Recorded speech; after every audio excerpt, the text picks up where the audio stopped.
The question is, how can I search just the primary tab for unread messages without picking up any other unread messages? It's this easy.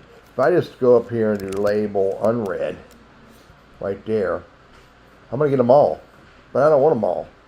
So what I have to do is I have to also put the term category primary in there, and then I'm only going to get the 3 that are under the primary. You see right there, 3 in the inbox. Those 3 are in the primary. The number doesn't show what's in the other categories. So it did not pick up these 2 unread messages. Really pretty easy to do. Label unread, category primary. And by the way, if I do category and I just do social, it picks up those 2 that are in social and ignores the 3 that are in primary. Hope this is helpful.